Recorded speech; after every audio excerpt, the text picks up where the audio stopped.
All right, I'm going to call to order the Cowan Township Board of Commissioners December 11th meeting at 7:37 p.m. If we could rise for the salute to the flag. Pledge allegiance to the flag of the United States of America and to the republic for which it stands, one nation, under God, indivisible, with liberty and justice for all. Okay, so Paul is running behind tonight, so I'm going to start the meeting until he gets here. First up, we have a busy agenda. Looking forward to it, and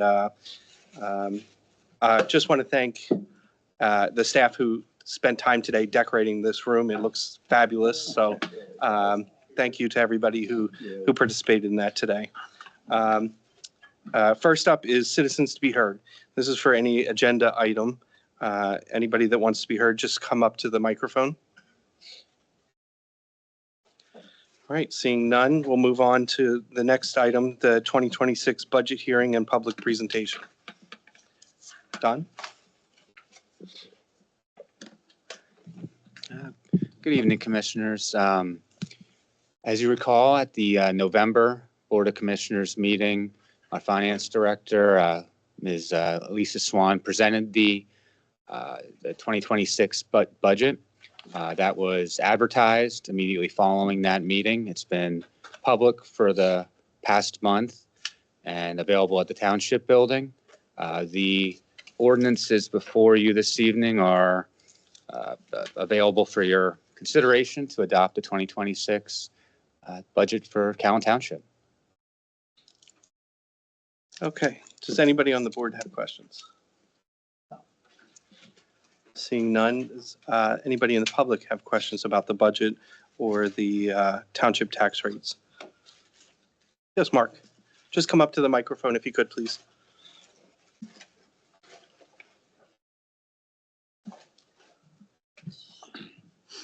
And Mark Fox, 256 Dordridge. I did a little back of the napkin math and I come up with almost a 13% increase. Is that what you guys figured? It's, yeah, right about there. Don't you think that's a little high? So I do agree with you. When we started this process, we had almost a $1.9 million deficit. We whittled it down to as low as we could get it. The big driver of cost in this budget is fire, basically. That's what's driving the cost up in the budget. It's both a fire tax increase and a general fund tax increase. Yeah. So we can only spend out of the fire tax, Ray, remind me, is it 20% or is it a monetary amount on salaries? Yeah, it's 0.1 of 1 mil Okay. is the max that can be paid for salaries out of the fire tax. So unfortunately, to provide fire service to supplement the volunteers, the declining volunteerism, we need career staff. So unfortunately, out of that budget, only a small fraction out of the fire tax could be paid for salaries. The rest of the fire tax increase was going to offset, besides the salaries, the equipment for that staff, fire trucks, which, you've been to these meetings. We have over $2.2 million worth of fire trucks showing up in the next 2 years. Currently, just to give a little justification to that, currently we literally have one fire truck because our 22-plus-year-old fire truck is out of service because of mechanical issues, which means that the only fire protection in Cowan Township, if that truck goes out for maintenance right now, we literally have no fire protection. So the only way to provide for a sustainable budget and apparatus replacement program and the fund career staff was to increase the fire tax. Now, I will say we had a lot of conversation. We're hoping that won't have to be increased in the foreseeable future. We're at a very solid number going into next year to fund the apparatus replacement program in the years to come and to cover our cost of career staffing. And I would just say, just like EMS, unfortunately the party is over on free services for fire and EMS. that's going to become in the future, just like a police department, where we're going to have to expend money to have those services. And over the last couple of years, we've seen the EMS tax go up almost to $500,000 just because that service ran out of money and almost crashed and burned. So unfortunately, we had to create an EMS tax and fund that service. Same thing is happening on the fire side. There just isn't enough volunteerism anymore to sustain the level of service that we need and want. And well, I appreciate all that information, but, I looked in over 10 years, it's an 86% increase over 10 years. And, that's pretty hard to take on fixed income, 86%. Don't disagree with you one bit. And And we're all going to say that the school tax is the big driver, and I get that. But the school tax in the same period has only gone up 10%. So, and inflation certainly has not gone up 86%. And I understand the fire, and I agree 100% with the fire. But I also disagree that we shouldn't have spent $200,000 on a lawnmower. Now, I know 200,000 is a drop in the bucket on 2 million, but it's optics. So we spent $200,000 on a lawnmower, but you're raising my taxes for the fire. So I'm sorry, 200,000. We didn't spend 200,000 on one mower. how much was that?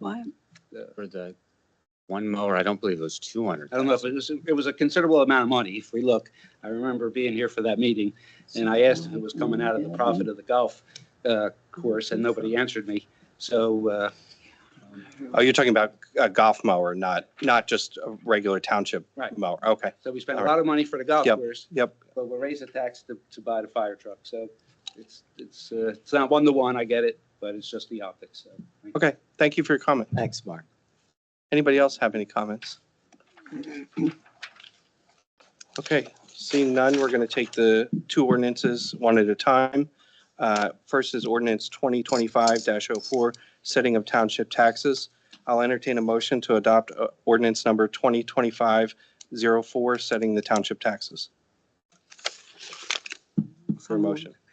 Second, Jane, did you move? yes. Okay, it's moved by Commissioner Kennedy, second by Commissioner Tendero.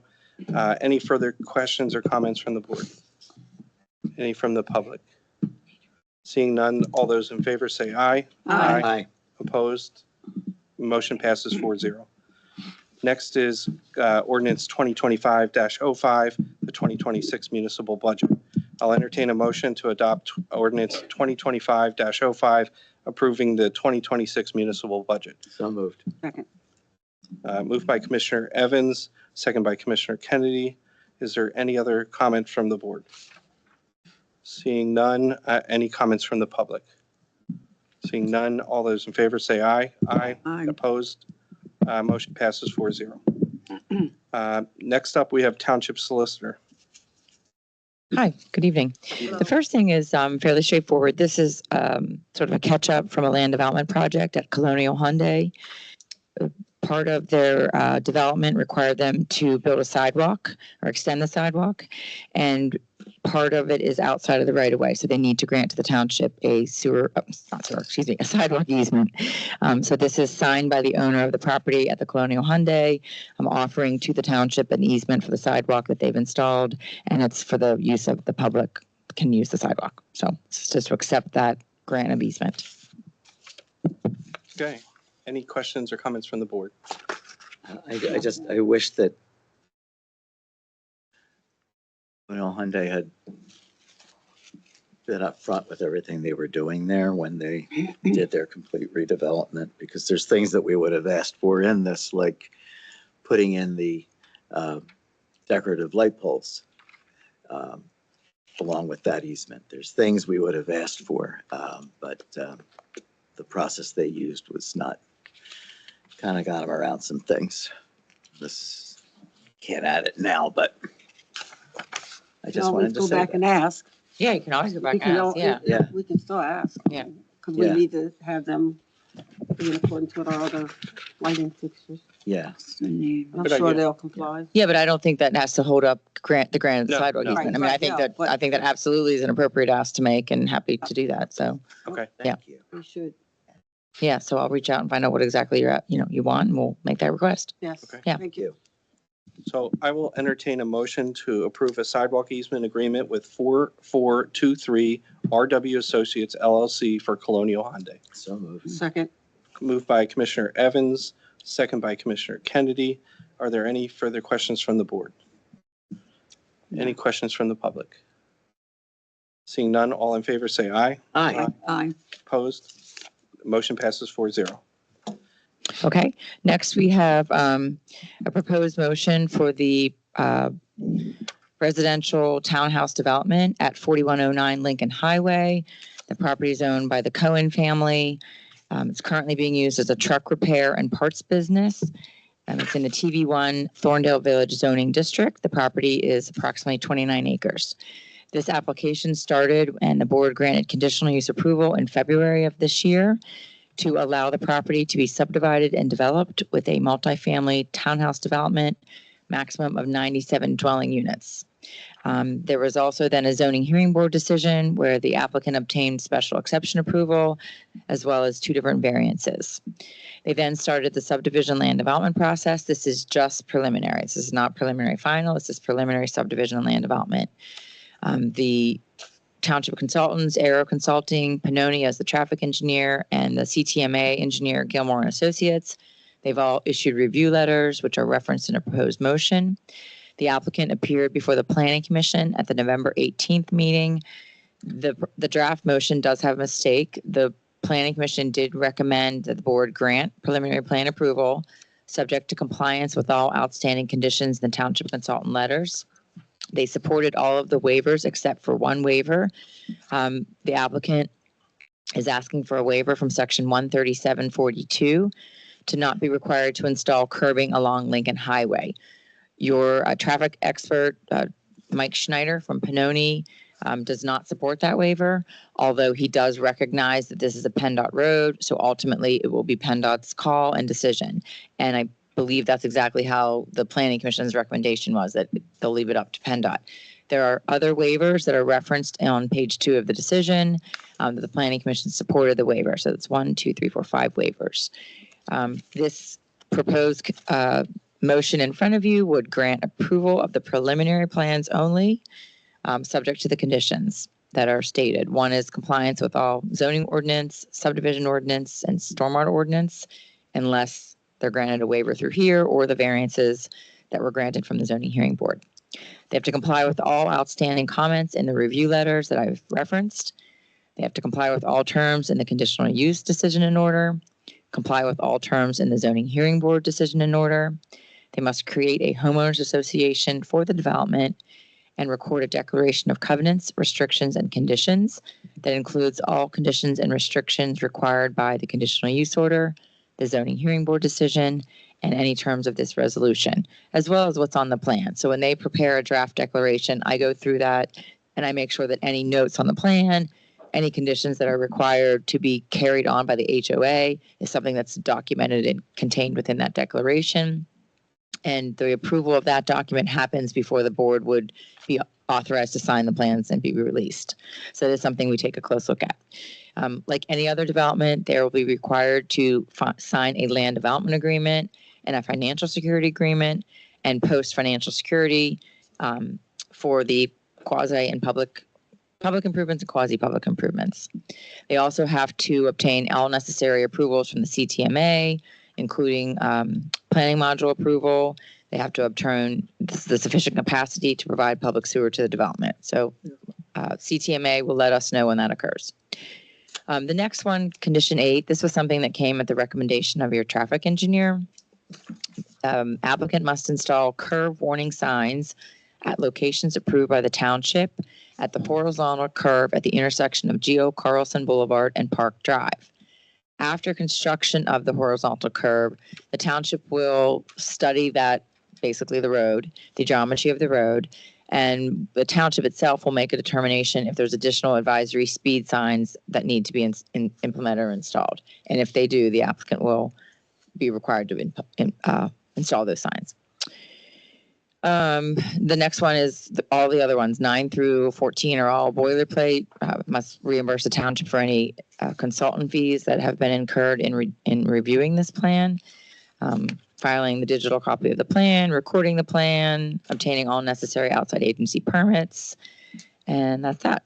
So Mr. Nagel is here with Dave Gibbons from DL Howe, in case you have any questions on the application and what's before you. Mr. Nagel, before you start, Kristen, could you just explain for a second what the difference between a preliminary plan and a final plan is? Sure. So the municipality's planning code and your subdivision ordinance contemplate that the subdivision land development process takes place in two different steps, a preliminary plan and then a final plan. That has really sort of fallen, a lot of municipalities are sort of combining that because there's so much level of detail that municipalities are requiring on preliminary plans. So it has been the practice of the board, especially if you have it where a development starts at the conditional use. So you've seen so much of the plan already.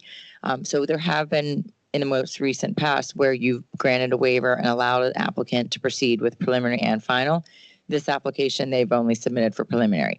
It does vest them if you were to grant the preliminary plan approval.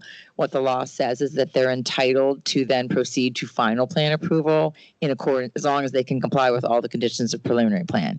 It's really to give them an additional time to get all the other outside agency permits. So in this case, the big sort of question mark is what PennDOT is going to require and what PennDOT's going to make them do.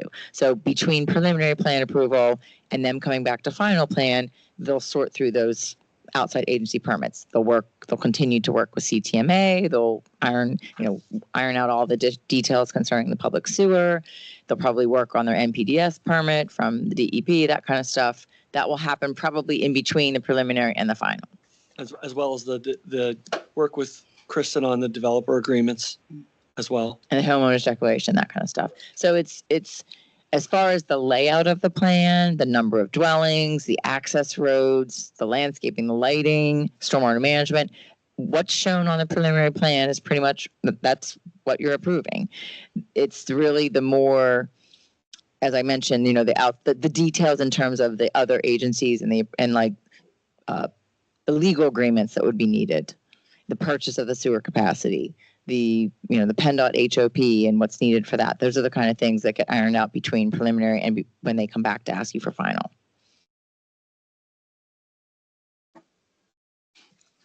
Good evening, Brian Nagel on behalf of the applicant. Merry Christmas, Happy Holidays. Appreciate this well-decorated boardroom. We talked about this project a lot. Kristen gave a very thorough summation there.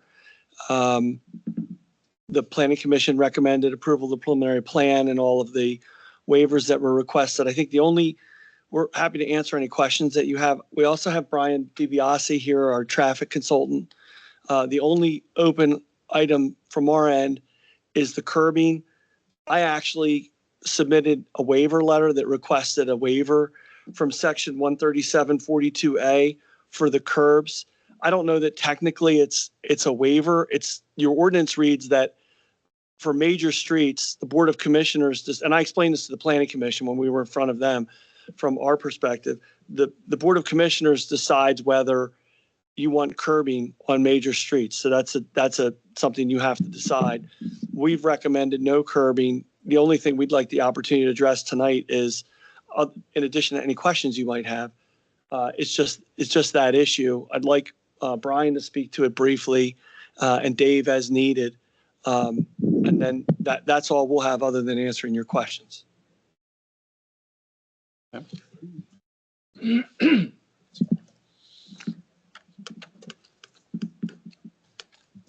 you, Brian. Good evening. My name is Brian DiBiase. I'm with Bowman Consulting Group. So we've been hired as the traffic engineer for this project, for this development. Here today to just speak regarding the issue, the waiver regarding curbing along Lincoln Highway. I guess I'll start, as Kristen alluded to at the beginning, Lincoln Highway is a state highway, so we are in the process of obtaining a highway occupancy permit, so an HOP for the improvements along the frontage as well as the site access itself. As far as where we're at in that process, we have submitted a plan review to PennDOT once already. That plan was submitted without curbing. We did receive comments back. PennDOT did not request that curbing be installed as part of their review letter. So we have been proceeding on the assumption that curbing will not be required by PennDOT along the frontage of Lincoln Highway. In addition to that, there are a few aspects of curbing that should be considered on any project beyond just the aesthetics of curbing and not curbing. The two biggest things are really safety and stormwater management. So I'll start with stormwater management. From that standpoint, obviously today, well, I shouldn't say obviously, today in the existing condition along the site frontage, the runoff on the roadway drains off the road naturally. There's no curb out there today. So it sheet flows into the grass and into the site. So by doing that, you're keeping all the roadway stormwater off the road, which obviously provides a safety improvement, keeps ponding, keeps clogged inlets, et cetera, from causing issues on the roadway. So the proposed design was to maintain the existing features, the existing condition, and let the runoff from the roadway continue to drain off the roadway naturally into the grass, more of a sheet flow. And that condition would be maintained in the current proposed design. Obviously, with the introduction of curbing along the frontage, that's now trapping all the drainage on the roadway and also necessitates, that's a tough word, necessitates the need for drainage facilities in the roadway. PennDOT policy, so a couple things on that. PennDOT policy does require the township to take ownership and maintenance responsibility for all drainage facilities that are installed in the state right-of-way. So it would actually have a separate stormwater application in the name of the township, and then you would take ownership and be responsible for cleaning, maintaining, repairing, replacing any of those inlets and pipes within the roadway that would be required. No, we shift that onto you, though. We shift that on all applications Sure. lately. We've been shifting that onto the developer. Yeah. In this case, it would be the HOA. Yeah, so that would be a Yep. separate agreement. Yep. In PennDOT's eyes, it's the township's Right. responsibility. It's up to township if they want to have a separate Right. agreement with the developer. So correct. And then, so obviously, in addition to that, you're creating a condition where you're trapping the water if inlets aren't properly maintained, or if there's clogging, you're pushing the water into the roadway, where right now it's just safely draining off the roadway. Then the second piece of the argument is safety. I know most people would view curbing as a positive safety feature, but in fact, from a traffic safety standpoint, curbing on high-speed arterial roadways is actually, I'll say, right? not recommended. The curbing, because it's only 8 inches high, really only creates a situation where if a vehicle was to hit it, they're more likely to lose control. It's not going to redirect a vehicle at high speeds back into the travelway. So all it's going to do is cause them to hit the curb, lose control, and then continue off the roadway. Where if you keep it uncurbed like it is today, with a proper buffer that they have today with a 5-foot shoulder, and then 8-foot minimum grass kind of verge between the shoulder and the sidewalk, it gives a vehicle the space to redirect, correct course, and get back into the roadway. So the curb, again, may be different on a lower speed urban core type of design or in a residential development, but on a high speed roadway such as Lincoln Highway, it's actually typically preferred not to install curbing from a safety standpoint. Let's see, is there anything else? Say no more. You gotta be consistent then. Yeah. You should say. I guess those were the main points I wanted to touch on with regards to keeping the roadway uncurbed. Again, a big picture, as a traffic engineer, my opinion is that it is a safe condition and arguably a safer condition without curbing, and obviously has the positive of reducing the need for stormwater facilities and whatnot to maintain for the township or the developer. Commissioners, comments? Yeah, just, so Kristen, you said our traffic engineer does not support the waiver? He does not. So his letter, his letter of November 11th, paragraph 7, he says, with the addition of sidewalk along Lincoln Highway, it is recommended that curbing be installed along the site frontage. This can be further discussed with PennDOT. And then again, he says, with the addition of sidewalk along the frontage of the proposed residential development, we continue to recommend curbing. So, I mean, I guess the question I have is, wouldn't the curb add some level of safety to people that are on the sidewalk? From a vehicle moving 50 miles an hour, it really doesn't. Can I jump in here a second? Sure. Do you know what the speed limit is right there? 45. Okay, so you're saying a vehicle doing 50, and I'm watching cars doing 55 and 60, which is illegal. Sure. And if you go 100 yards to the west, what's the speed limit there? Or 200 yards to the west, what's the speed limit? It's 35, I can tell you that. Probably. And if you go a half a mile to the east, what's the speed limit there? It's 35. Yep. It's clearly the wrong speed limit for that road. Mhm. And can you tell me if a pedestrian or a bicyclist is hit by a car going 40 miles an hour, what's the odds of their survival? Probably not good. They're not going to Which survive. is- And that's why Vision Zero is something that this township has a lot of interest in. Sure. And multimodal transportation, which means bicycle lanes, sidewalks that are safe. Do you think that the odds are better that someone on a bicycle or walking on that sidewalk is going to survive if there is no curb or if there is a curb? Mr. Evans, just when you answer Mr. Evans' question, make sure you explain to the commissioners the differential here between some of the other circumstances in terms of the distance from the curb to the sidewalk, because I think that's important to Sure. understand. And that's great, Brian. I'm glad you brought that up because that was my next step. Yeah. So With that much space, well, I think he has to explain it Yeah. first so everybody understands, because I think. yeah, everyone else should understand. I've been through the planning commission with all this and I've heard all the nonsense about it, but go right ahead. Yeah, as Brian was alluding to, in this situation, we aren't talking about a urban design where we have the sidewalk immediately adjacent to the curb or a 2 or 3 foot grass strip in between. We have at least 8 feet, in most cases, actually more than that, along the frontage between the edge of the shoulder and the sidewalk. And then in addition, you have approximately a 5 foot shoulder between the travel lane and the edge of shoulder. So you've got, again, a minimum of 13 feet between the actual edge of travel lane and the closest portion of sidewalk. So what that's giving you with keeping reasonable slopes in that area is just giving that vehicle more space to recover once they go beyond 5 feet and hit the curb, they're no longer in control of their vehicle. I think this township, this is just me speaking, I think this township is much more interested in the safety of pedestrians and bicyclists. And with that much space, there's absolutely no reason why you can't put a bicycle lane in and still have room to the curb, to the sidewalk. That's what we're trying to do here, is to make this safe for the people on foot. Have you been out there to see the cars near misses with bicyclists and the people who don't have automobiles going down the shoulder of the road with their groceries? So They're good, Corey. what I would say about a bike lane, kind of similar.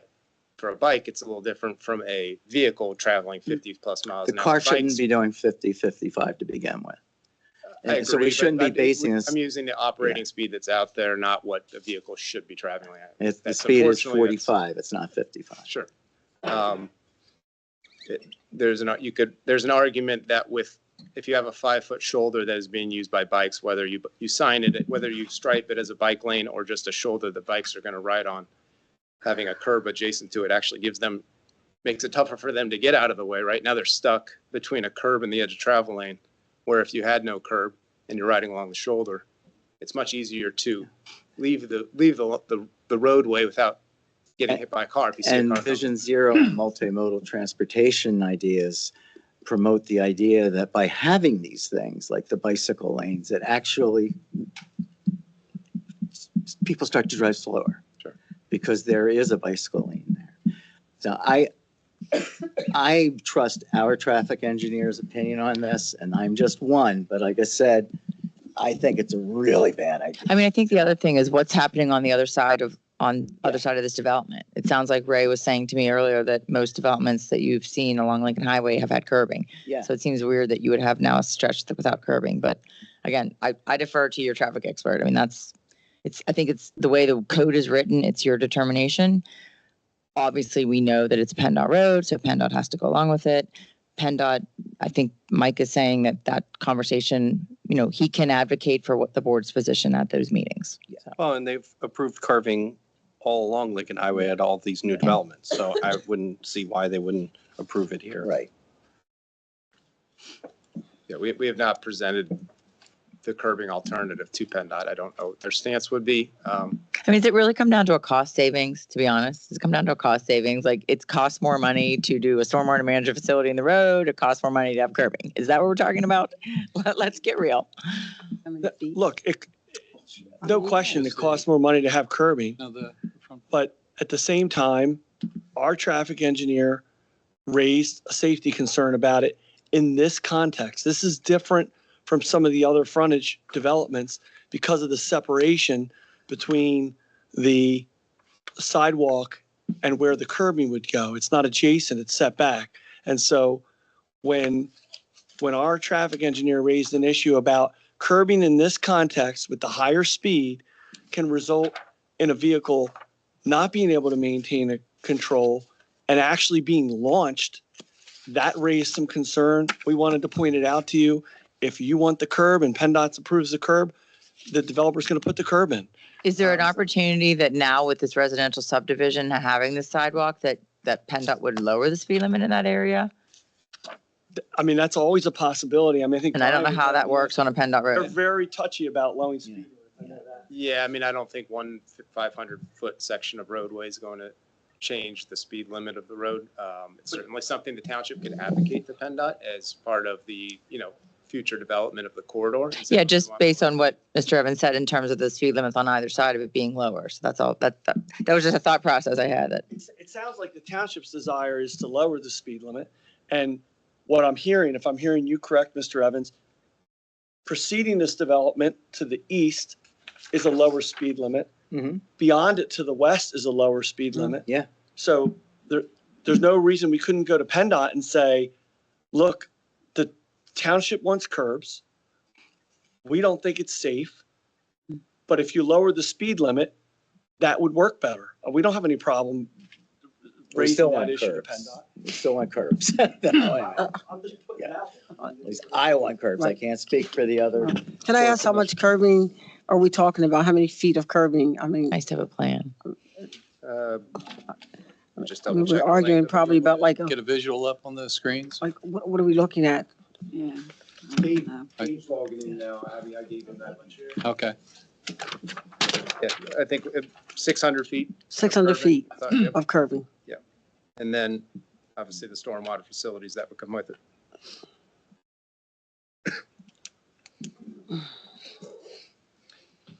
It does have a, I will add at the eastern limit of our project, the existing roadway beyond our frontage to the east has a much wider shoulder that is curbed, but it's more of the curb is set much further away from the travel lane.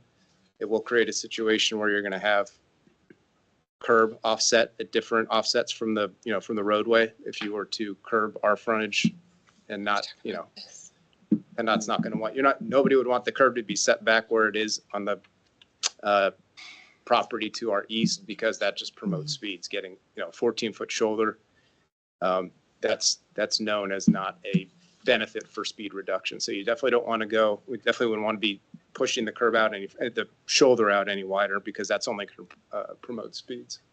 Yeah, I guess you can kind of see it there. It's kind of where the sidewalk is where the curb is today on the adjacent property. And then the property to our west is currently uncurbed, and so we're just maintaining that. And their driveway's curbed similar to ours. And then the curbing ends at where the radius ends at the roadway.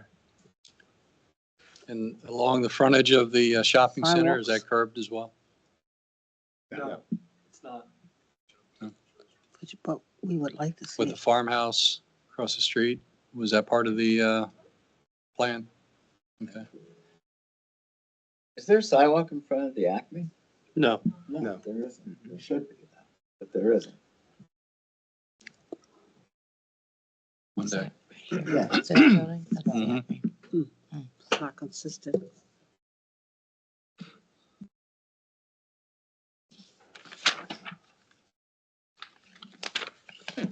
Yeah, there's curbs across the street.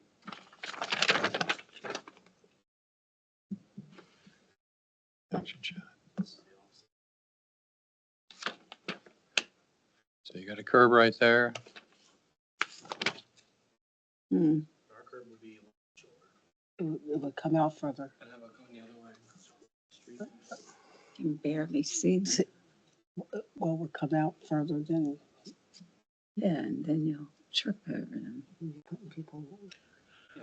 So the curb, No, there's a curb across the street. You're At, looking at the empty lot. That's an empty lot there. right, There's a curb at Denron Signs. And there's a curb coming in I'm where the surprised PennDOT farmhouse is doesn't going opinion. there. on I'm the other surprised side. PennDOT has an opinion on it. It's their road. No? you're saying the curb would be along where the grass line is? That's correct. Yeah, switch back over And the to, grass would be- coming that way. That would be. And it silly. would not match up with the Grass. property to the east? Correct. Be about 8 to 10 feet in front of the existing curb. It's gonna come out further into the street. So It's almost like creating a bump out, which is known to slow down traffic in It's a gonna be positive weird. way. So, yeah, let's just get this curve done. Now with the curb, They want how would to- the stormwater be handled? Because I know there was a reduction in the size of the pipes, the stormwater pipes. It's better than that. Yeah, I mean, nothing's been designed yet. We did at least evaluate Can't tell. preliminarily what would be required. It would be probably looking at 3 inlets and 300 feet of pipe, and then it would have to discharge into the site, probably likely into the swale that runs kind of perpendicular to the road at the western limit of the property. But as far as the waiver for the size of the pipes, that's not being, because we don't even have those pipes shown anywhere yet. So it's Correct. And technically, yeah.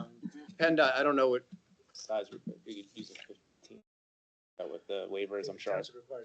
18. So PennDOT requires 18 in their right of way anyway. So the it'd be what city- PennDOT wants, not what you want. Yeah. Correct. Yeah. So it would have to be 18 anyway. Okay. Thanks. Sure.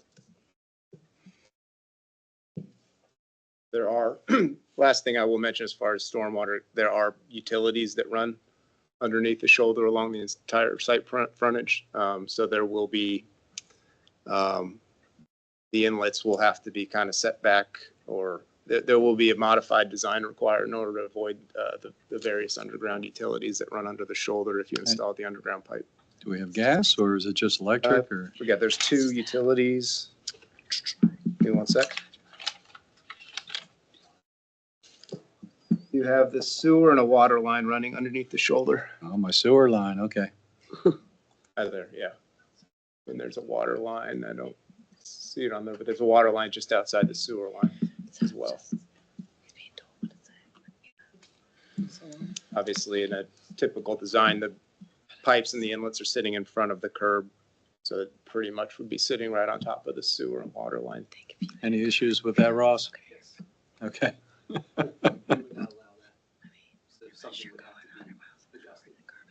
Okay. It's tight. Yeah. Commissioners, any other comments, questions? So the way the motion's worded now is that the curbing is required. You're not. So that's, if somebody wants to change that, we need to make that change in the motion. Okay. And with the curbing, if we require that, do we need to relook at the stormwater? Or is that just going to work itself out? That's going to be part of the HOP process through PennDOT. So they'll have to comply with PennDOT regulations as far as the pipes. Number of inlets. Yeah. Correct. Pipes, all that will be determined by PennDOT. When they come back. Yeah, and at final land development, we'll probably add a condition that the HOP for the drainage facilities, those drainage facilities will have an operation maintenance agreement that requires the developer to sign, record, and then shift that responsibility to them. Okay. Like we've done for any other facilities that developers have installed within Lincoln Highway. Mr. DiBiase, this would not be for you, this would be for the other Brian, the Brian I know. At the last planning commission meeting, in discussion about not having curbs, I remember hearing something about that since you've got such a major slope going down from Lincoln Highway, that water would be coming down there and directly towards one of the homes, I think. I don't remember how that was settled. I think what you're thinking of, if I recall correctly, Mark, is Dave had explained, our civil engineer had explained that right now with the sheet flow condition, you're getting the stormwater just comes right off the road and goes into the site. And then Right. we have facilities designed in this development to manage that stormwater as is. Whereas if we curb it and pipe it, now we're point sourcing it to the sort of end of where the townhomes are to the west, and then into a swale that runs back. So it's, in terms of stormwater management, it's somewhat of a less desirable, it's doable, but it's a less desirable condition because you're channeling and concentrating the storm water, which always creates, issues and, down the road. But I think that's what you're remembering. You could do it either way, but those are kind of like the considerations. Did I describe that correctly? That's great. Yeah. Well, But your calculations are that it's going to be managed in a controlled way and that it's going to be properly maintained. So, I mean, Correct. you cannot say it both ways. You're being forced to design to manage the stormwater, and that your calculations are demonstrating that it's being done in a way that there's not going to be a harmful impact from stormwater drainage. Correct. So don't say otherwise, then. No, 'Cause that's how it's supposed to be, No, right? I mean, it's not black and white, Kristen. I understand that if it's properly maintained and if your calculations are right and then it should be done per the science and per the mathematical equations and all that other stuff. What we're saying is it can be properly managed. The stormwater can be properly managed either way. The curbs can go in or not go in. What we're just trying to make sure that you understand is based on our information, without the curbs, it's safer. And without the curbs, stormwater management functions better. But either way, we can make work. I'd be That's all. curious if Lowell agrees with that. well, that's what I was getting ready to Because ask. it's civil engineering. The way he's sitting there, I'm not sure that he agrees that it's less desirable, but he That's- certainly can speak for himself. Sure, absolutely. think there's a problem with putting curbs. From a stormwater drainage perspective. Right. You put it in an inlet and a pipe just like everywhere else in the stormwater.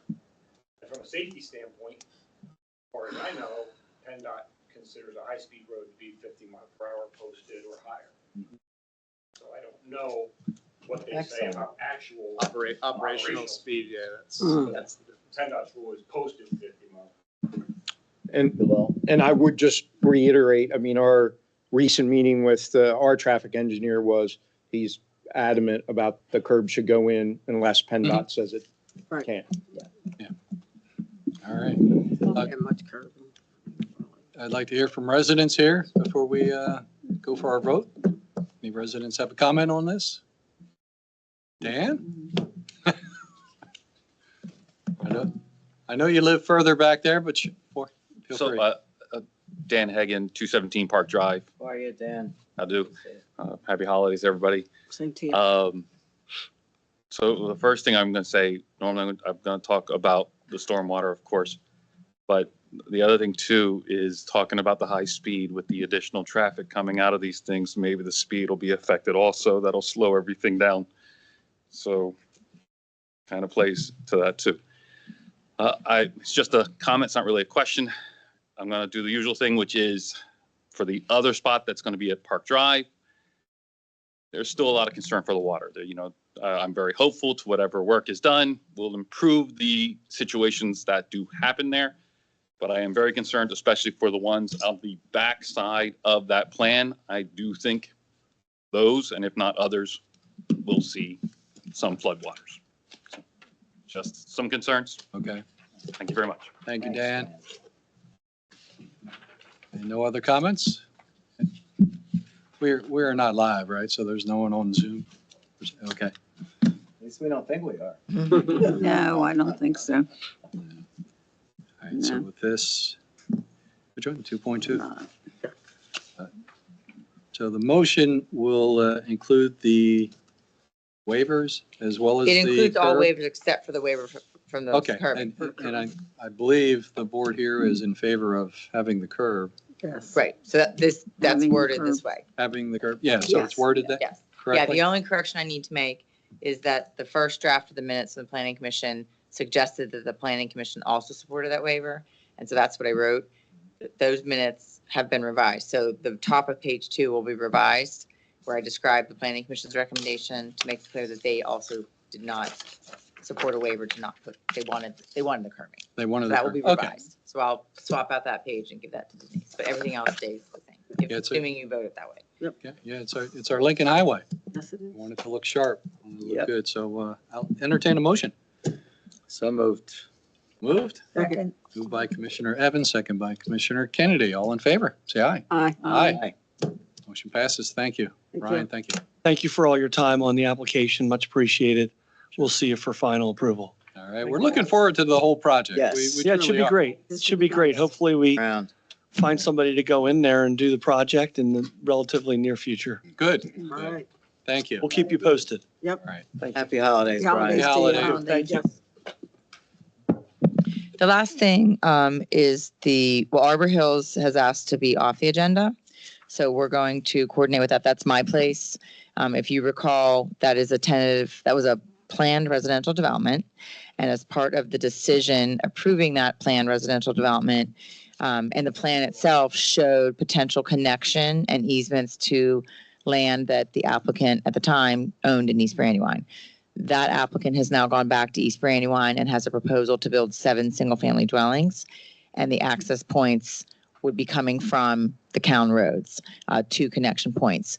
So they had asked to come, the request of the applicant was to come to the board and ask that the way the condition is worded is basically as part of the planned residential plan that you approved, there were easements to get to the East Brandywine parcel, but there were no the roads were not built. So they're asking to come back for you to allow them to do those connections. They are working their way through the process in East Brandywine. They needed to get zoning approval. They're in the midst of that zoning process. They also needed conditional use approval from the board to have public water because it's not in their public water territory. That hearing has been held, but the decision has not been rendered. So they're still working through whatever approvals they need in East Brandywine.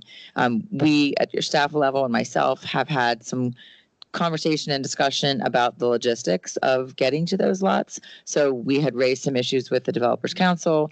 They'd like to take a closer look. We did have a conversation quickly with Dave because he's the one that prepared the plan. So we are going to have another conversation before this comes back to you at your January meeting. So nothing for you to talk about this evening. The next is the forestry amendment. So you received a correspondence from the Pennsylvania Office of Attorney General in October challenging the provisions in your zoning ordinance relating to timber harvesting.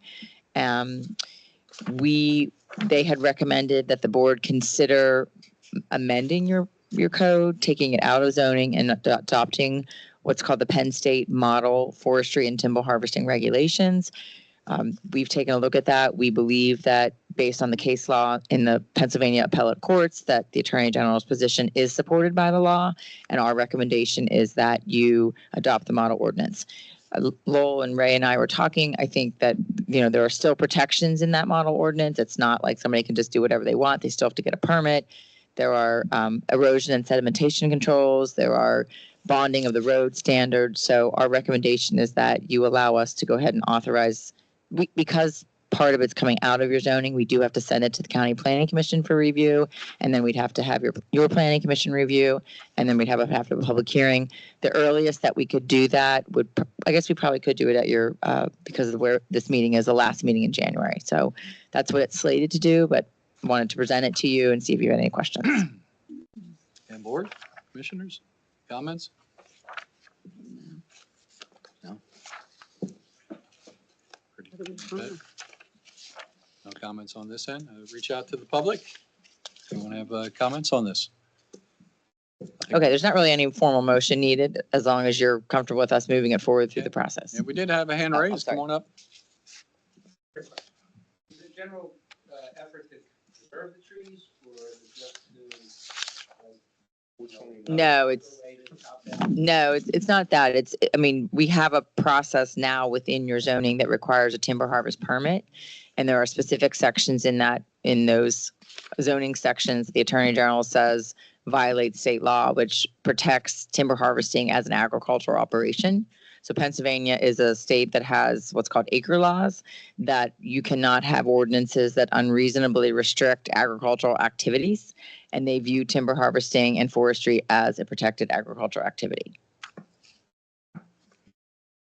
But I don't want you to think that there's not a permit process. There is. It's some of the provisions in terms of, I don't remember what it was. It was limiting the number and that kind of thing. So somebody actually came to get that permit and claimed that our ordinance was invalid, and Ray defended the ordinance, and then they went to the Attorney General. So, and I've been involved in these lawsuits on behalf of other municipalities, and it's not something you want to be involved in. I mean, the Attorney General ultimately typically wins. So, and again, I don't feel that you're not being, first of all, it's not something that happens a lot in town. I think you've had three. So, there's not a lot of forested land left. So I'm not making light of it. It is still an important topic. And I do think that the model ordinance has the right balance based on what the state law is.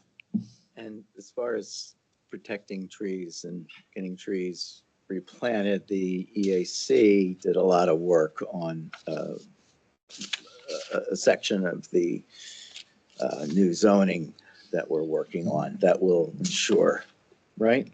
Yeah, and I would say this. So timber harvesting is different. Somebody comes in and wants to do a timber harvest. Different things. Two different things versus a development, and they're taking down trees for purposes of development and then having replacement standards. We still are permitted under the MPC to have replacement standards for trees that are being replaced for purposes of development. But that, and again, I'm not to belay, but that is a good point. I just want to make sure the board understands. If it's a development, then that's a different story. And they can only take so many trees down per acre, caliber, they have to replant. However, if you're doing timber harvesting, and as an example, it's on a parcel, a 5-acre parcel that you're going to build a house on, the new ordinance based on the law does not protect a single tree on that property. But they have to actually be harvesting it and making a profit from it. They do. Doing it for purposes of the agricultural activity of timber harvesting. They do. Oh, okay. Not just taking it down because you want to. Right, yeah. Like landscaping. I mean, typically, that's why they get a forester to come in and cut all the trees down, but. Interesting. Well, board, I mean, are we all in favor to have Kristen move it forward? Yes. Yes. Easy enough. Okay, so that's all I have. So thank you and Have a good Christmas. have a good holiday, everybody. Got it. I didn't hear a yes out of Mark, but I'm just confirming. Yeah. All right, Mm. good. I fought the good fight. I lost. Oh, And other municipalities have fought the good fight and it costs a lot of money, so I will. Thank you, Ray. Yeah. And thank you, Kristen. Thank you. And Thank you. Hi, everybody. happy holidays. Happy I'll be holidays. reaching out to you, Kristen, so thank you. I guess we'll see you next year. Ooh, January it's time for 8th. that joke. Yeah. All right, All right, Have a take good be care. safe. All right, engineer. What do we have under our engineer? Ross, good to see you. Hello, Good in evening, person. Commissioners. Evening. Ross. Person. So I'm just gonna get set up with screen sharing here. Mm. And with, See. all right. All right, so tonight, the first item I had was a look at some of the highlights and major milestones from the engineering category from 2025, and then take a look at looking forward for 2026.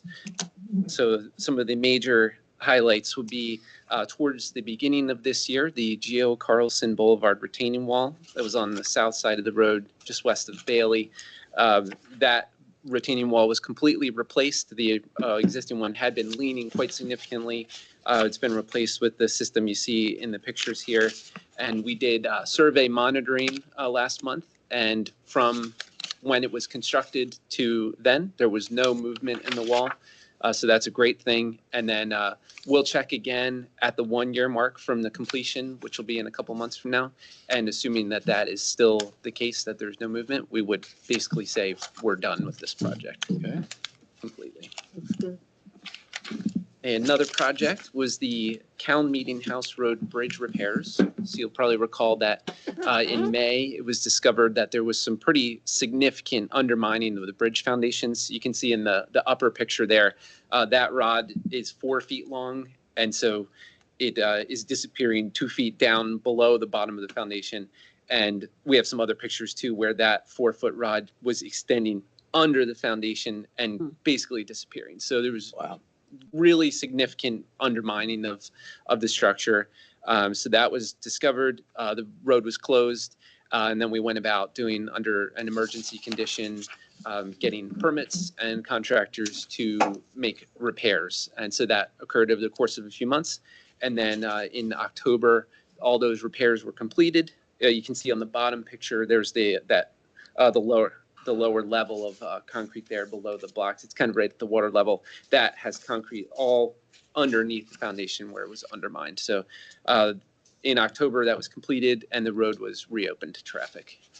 So we're also continuing to look at what are some options for full replacement of this structure over time, but for certainly a matter of a few years, this has been stabilized and can continue to function.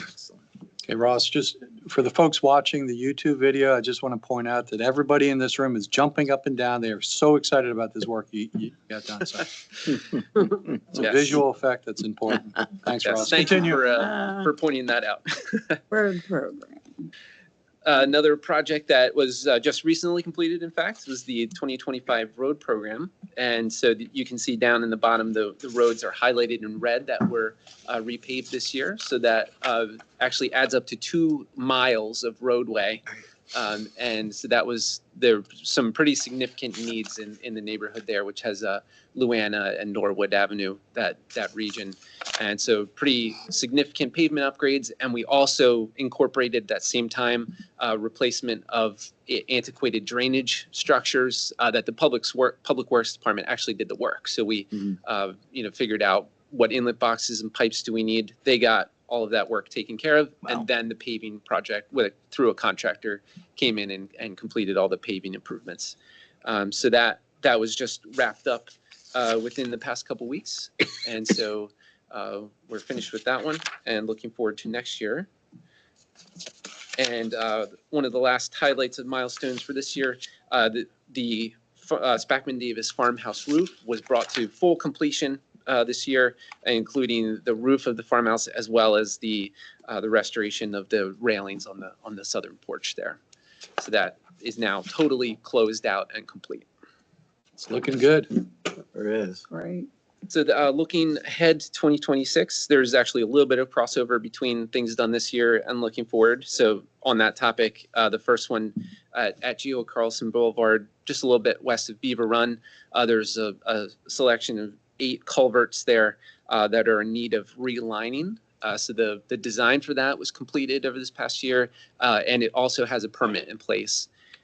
There's another facet of the project that is connected to that, which is the stream that flows down to those culverts. There's some pretty significant bank erosion on the eastern stream bank. So the design has been advanced quite far on a stream bank stabilization wall to correct that issue.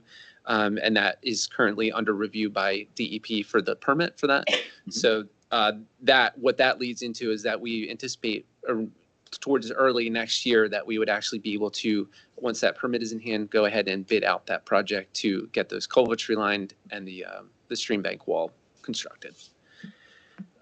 We'd also anticipate some further work on the Beaver Creek Trail Segment 5, which is that's at Lloyd Park and heading to the east. Some grant funding was lined up to partially fund that work. So we're anticipating that there could be some momentum on that next year to continue the design and permitting. Also, Hazelwood Avenue erosion repair. There's a location where there's an eroded slope next to the road the design is basically complete for that, and we will be looking to bid that very early next year. And then recently, we were working on a Kings Highway Park concept plan, and that we've met with some of the township's task force on that. So there's been a lot of collaboration back and forth. So we'll continue developing that concept plan.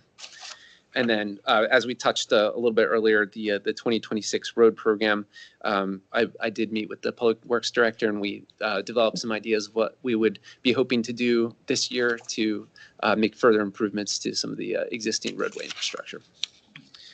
So that's sort of an overview of some of the major milestones and completion achievements, and then looking forward for next year, and happy to answer any questions you might have.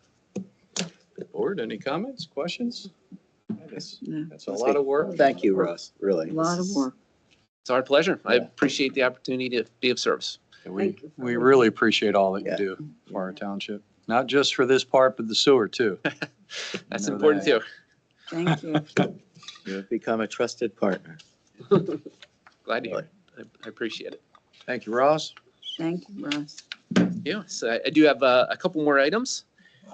So the second one is a payment application for the 2025 road program that we just discussed. So seeing as all of the actual work is completed, the contractor has requested payment in the amount of $93,779.70, which includes full release of the retainage because everything is done at this point. So we don't have any issue with that. So our recommendation, if it's acceptable to the commissioners, would be for release of that $93,779.70, but just contingent on the contractor providing all of the acceptable contract closeout documentation. All right, commissioners, any questions? Yes, so just one question. So the agenda says 779.30, and Ross's paper says 779.70. Is it the 70 or the 30? Would be the 70. I believe it's the 70? 70. That's what's shown on the payment application from the contractor. Perfect. All right, if no further questions, may reach out to the residents before we take the vote. Any comments, questions? Anybody that lives on these beautiful streets that were just repaved? They're all jumping up and down. Entertain a motion to approve payment application number 2 to Heidelberg Materials in the amount of $93,779.70. So moved. Second. So moved by Commissioner Evans, second by Commissioner Tendero. All in favor, say aye. Aye. Aye. Motion passes 5-0. Great, thank you. And my final item under the engineering category is a proposal for our services for 2026 road program. So that would be in the amount of, if I can just flip down to the last page, $62,800, which is the same amount that we put on for last year's road program, because we envision a similar scope of work combining paving replacements as well as storm drainage extensions and guide rail construction. And so we would be continuing to work with the Public Works Department to develop the scope and do the design work, coordinate PennDOT approvals for the work, and then administering construction and contracts. And do we have any idea what neighborhood? So based on discussions with Johnny, he was hoping to do Fisherville Road, a pretty significant length of it, and also part of Barley Sheaf Road. Interesting. Okay. Yeah. And those were, there were some you may recall the roadway capital plan study that was completed a few years ago. Those were identified as in need of repairs on that study. Okay. Good. Commissioners, if no further questions, entertain a motion to approve. So moved. Second. Moved by Commissioner Young, second by Commissioner Evans. All in favor, say aye. Aye. Aye. Thank you very much. Motion passes 5-0. Thanks again, Ross. Happy Appreciate it. holidays. Thank you, Ross. Happy holidays. Okay. Now, and I know I'll see you Monday night, right? That's right. Okay. Uh, And- oh, hey, meat and potatoes time, right? Director's report. October and November, right? I guess we do not have Minquist here? Actually, no, Derek asked me if I could read his report in his absence. They're at a holiday party tonight. Okay. So I'll just read the highlights real quick. Minquist call volume for November. He didn't get the memo about combining the months, so. Dispatched to 443 calls, transported 212 ALS and 231 BLS.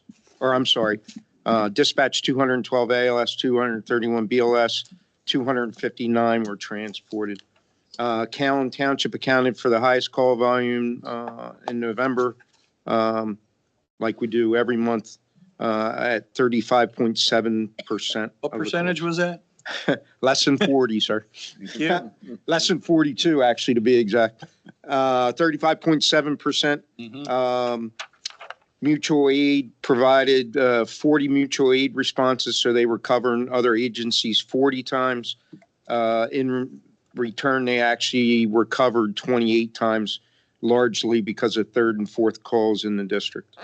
From a community outreach and engagement perspective, Minquist did a CPR instructor course, which they certified 20 new CPR instructors. Actually, 5 of those were Callan Township employees, so 5 of our staff, fire staff, are now CPR instructors. We held a combined community CPR class yet again. This is the second one we held in Callan Township. And this time we were able to reach 25 community members, got certified in CPR and stopped the bleed. Talking about those call volumes, again, specifically Callan for the month, it was 158 calls. Again, that was 35.7%. Year to date is 1,973 in Callan Township. That's actually, this month was down 12%. So obviously it bounces back and forth. That's pretty much the highlights. Thank you, sir. Yep. Thanks, Ray. All right, Fire Department. Patrick. Welcome. I got you. All right. Good evening. So you do have my October and November reports. Just to kind of go along with the EMS report. We're on track for our busiest year since we were incorporated in 1939. At the end of November, I think we were sitting somewhere around 664, 74 calls. We go back 10 years, we barely made 400. So in 2014, we ran 398. So with that, I just want to thank the board and the staff here at Callan for, I mean, I'm a resident taxpayer. I don't want my taxes going up. But I do know from the fire standpoint, I know it's been over the last probably 4 or 5 years, the work that we've done cooperatively and things like that to get where we are. I really appreciate it. But it's fortunately and unfortunately, fortunately we have the staff and hopefully nobody ever needs it. But our numbers continue to grow as our population grows, as mutual aid continues to grow. We're just to kind of put in perspective, and these aren't hard numbers, but we're probably, Coatesville City obviously runs a lot more than us. We're probably next in Callan Township. I think East Brandywine, Downingtown, they're in that Bradford and Modena, they're in that 400 to 500, mid fours probably. So small district, but it's happening and it's busy in Callan. So with that, just one more thing from the report before I get into some milestones. Santa's making another return to Callan. I loved it so much on Sunday for the tree lighting. He'll be back on Saturday, bright and early. So looking forward to that and seeing the community. As far as some milestones that have happened this year, several big ones. So John Carbo, who's a past president, still kind of involved behind the scenes, some things like that, hit the 45-year mark with Thorndale Fire Company. Wow. Obviously, he started before with West Bradford, so many more years, but let alone to Thorndale, 45 years. We have Jim Kersnierczyk, tough name to pronounce. He achieved 20 years at Thorndale. Dan Pritchett, who serves as our membership secretary as well, Chief 5 years. Bill Stewart, does a lot behind the scenes from construction, and is involved right now in our long-range planning, achieved 40 years. Wow. Lieutenant Steve Swick, 5 years. And our Deputy Fire Chief Don Taylor, 51. Wow. With Thorndale Fire Company. So I tried to hit the big 5-year milestones. And I'll continue to do that at the request of, Oh, thank you. of course. It was so easy report well, it was a little tough to get it for our software, but we were able to manage, as I know Ray wants to report out for his staff as well. So, but other than that, if you have any questions, please feel free to let me know. All right, thank you. Are things any better up on the bypass? If I said no, I'd be lying. I was afraid. We were you up there twice yeah. today in a matter of 3 hours. Yeah. Unfortunately, it seems like if we're not on the bypass, we're in the north, basically from Loomis Avenue, western part of Lincoln Highway, for people getting hit by vehicles. Yeah. In fairness, or to your point earlier. Yeah. I think we had 4 in a matter of a week, just in one stretch of Lincoln Highway. Yeah. So no, it's the bypass is not getting better. Unfortunately, I don't remember if it was last week or the week before, a couple close calls. I'm kind of fortunate to be even standing here talking to you because people are doing 80 right by you. Yeah. Not paying attention. They don't care. They don't care. So again, that's why we shut the bypass down, for our safety. It's not to make anybody mad. It's for our safety, because it's just getting that bad. Yeah. So I fear for the construction days. All right, well, Patrick, Thank you. I just want to say thank you to you and your staff. I mean, you do us proud Yes. here at the township. And Do for our best residents. We couldn't do it without, obviously, the support here at the township and our residents. I know this is only a small subset of the, 6,000 or 15,000, I think was the census, 15,000 residents, and who knows how many visitors. This is the group that were voted to represent everybody. Oh, okay. But like I said, we couldn't do what we do without your support or even the support of the residents and business owners. So it's appreciated. I wanted to thank you and Ray and leadership from our staff. We built an entire professional fire company. When I started on this board, we were all volunteer. And in just a matter of a couple of years, built an entire professional fire company. And it's because of the way y'all work together here. And thank you. Yeah, I think emergency services as a whole in Yeah. this township is Mhm. probably second to none. Yeah.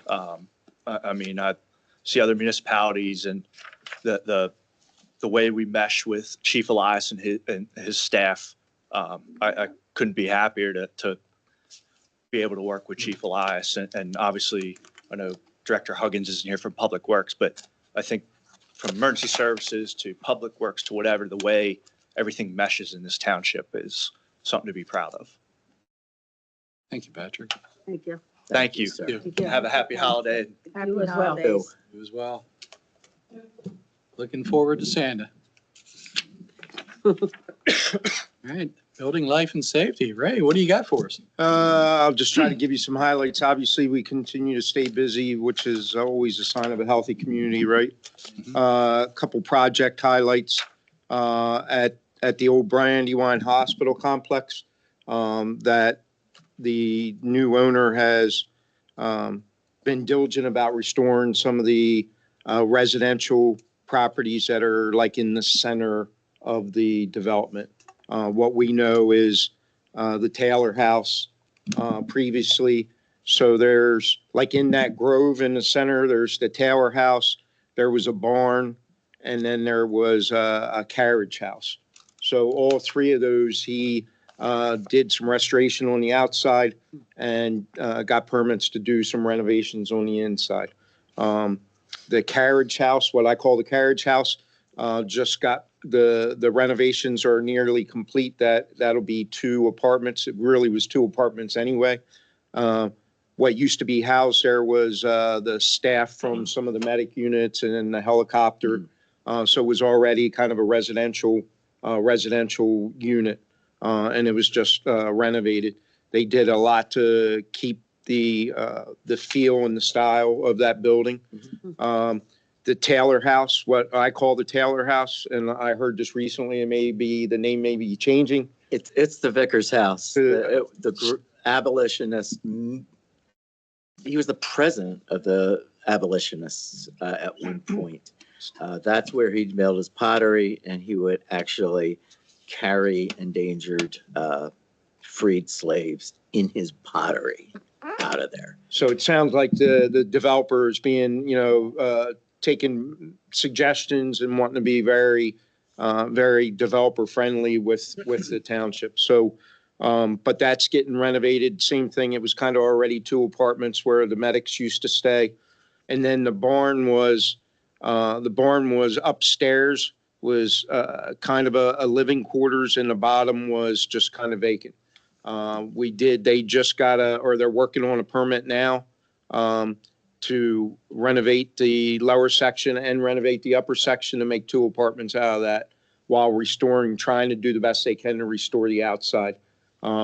It actually has a wall that's separating, and they can't really pull that wall back into alignment, or it'll fall from a structural perspective. But they are able to stabilize it so that it's safe.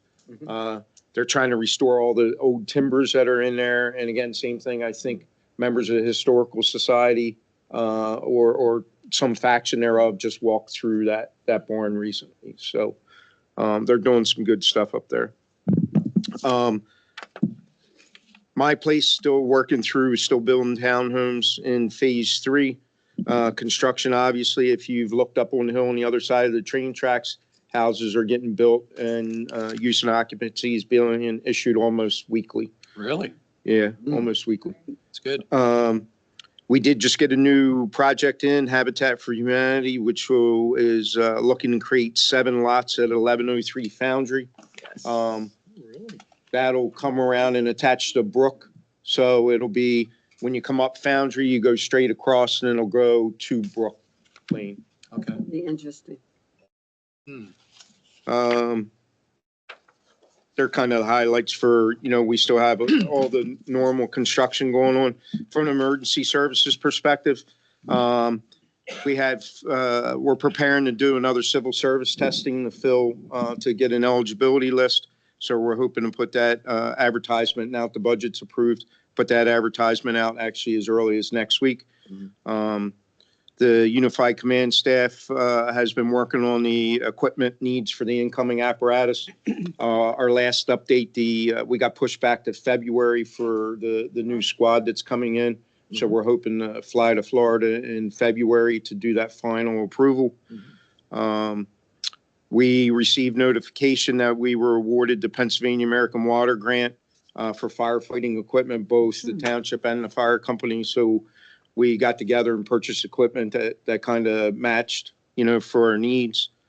The EMS, again, the only other thing I'll say from our perspective is that the study, the subcommittee's meeting with the Rob Consulting in January, hopefully, I think by the second week of January, to review a rough draft of the study document. And then hopefully we'll be calling for a meeting of the full group to review that rough draft of that study. Several staff are still working on their fire investigator certification. I told you 5 staff completed their CPR instructor. And the Unified Command staff attended a lecture on active shooter incidents this month. And lastly, public education and outreach.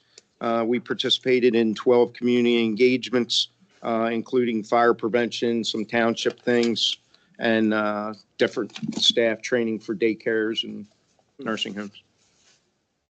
Nice. That's it. All right, Ray, thank you. Fantastic, thank you. Commissioners, comments, questions? Good job, Ray. Good stuff, Tony. Appreciate you and your staff. Oh, yeah. Always see their cars driving around the neighborhood. Just kind of wondering if they're looking out for me or going down the street. We're checking in on you. Yeah. How tall is my grass? All right, Ingleside Golf Course, Nicole. We are excited about this one. Good evening. Hello. Good lead in, right? Yeah, appreciate it. Yeah, I mean, the numbers are of course good. We're 34% year over year in October, increase in revenue, 34% up. In November, up 8% year over year revenue, up 16% in rounds in October, and up 2% in rounds in November. So numbers continue to be good. I think so at some point in September or even maybe before that, we passed last year's revenue. So since then it's been just piling on, and it's fun to watch. But what's even more fun to watch, are the events we've had recently. We had our first ever Thanksgiving golf tournament. And we invited everyone in the community to attend, and the turnout was okay. It was windy and freezing cold, so it wasn't as big as it could have been, but we still had a lot of fun with it, and it also allowed us to shorten the day so our staff could get in and out and home for the holiday. So yeah, the golf season is winding down. We get fewer golfers every day. You'll see the parking lots kind of empty a lot, but it gives us an opportunity to continue all of our reconstruction and restoration projects that we're doing on the golf course, the bunker projects, the irrigation improvements, everything that we're doing in-house to improve the property, including in October, we planted 13 new trees. We're excited about those trees. They're already, between 5 and 10 years old, so they're substantial trees already. A lot of it is to protect the roads from golf balls, to protect homes from golf balls, and just add trees. We have a big property. We have plenty of space to line some areas with some new big beautiful native trees, because we have a feeling there's going to be some old trees coming down soon. There's several trees that I call them Buchanan trees because they're that old. They're several hundred years old, and they're going to start pooping out, and we're going to have to replace them. So we've already started that project. The goal is for every tree that comes down, to plant at least 3, and go from there. Right now we have all our holiday sales going on. I think it's 10% off across the whole pro shop. We're also giving a bunch of promotions on gift cards, which make a great gift for the holidays. And we also had, in October, we had the United States Golf Association came to the golf course. A representative from the United States Golf Association came to the golf course, toured the property with me. And he's an agronomist, so he studies turf and trees and same as me. And we just discussed the entire property for 3 hours. Wow. And he wrote a really big report on how we're doing, where we need to go. This was all free of charge. It's a promotion they're running. Wow. And I jumped all over it because it's great to have a point of view, Wow. a separate set of eyes. It sounds like we're going to do that every year. And so that's going to be a great report to have, and also to see our improvements year over year. At some point, probably in the year end, you'll see a little bit of that report. I'm excited to give the year end report because we had a fantastically fun year. That was great. Our members are very happy. The golfers are very happy. It's going to be the highest revenue year since the township bought the golf course. So we're excited about that. I don't have much else. It's cold every day, very cold. I again, at the tree lighting the other night, I had a resident approach me and say how much he's loving what's going on at the golf course, and the improvements you're doing. I love hearing that. Yeah. We have a hand raised in the back. Adam, come on up. Nice haircut. Yeah. I gotta be respectful. Adam Thomas, resident, planning commission. Nicole, the trees that are coming down, if they are of any sort of, I don't want to say value, but is there a program we could implement or project that we could take that lumber and do something with it with the township so that we could like continue to use that tree and have those continue on in their cycle? That's a great idea. That's a Yeah. great idea. If there are any substantial trees that are going to have usable lumber, whether it's picnic tables or benches or something like that, I would love to do that. That's fantastic. So when that time comes, and I hate to see it, but when that time comes, we will talk about that. Perfect. That's awesome. Yeah. And Timber harvest. yeah, I'll call Ray and get my permit. I also want to mention that we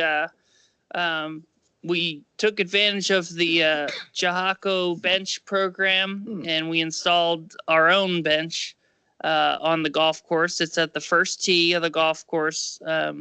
So every golfer will see it on their first tee, and it is dedicated to Michael Robinson, who was a longtime employee of Ingleside Golf Club, I think about 12, 13 years, and he passed in 2023. So we dedicated that bench to him. It's got his name on it. It's beautiful. His sons were out on Sunday and got to see it. It was a surprise to them. They did not know that was coming, and that was really fun to see their faces. I'm still trying to get a hold of the pictures they took with it. But there's a new bench on the golf course. And of course, there's spot for at least 20 more benches. If anyone wants to dedicate a bench, we'd love to have more benches on the golf course. But we've got one down. So Great. It's good to hear. I kind of feel bad, Adam, because the first thing I thought of is just firewood.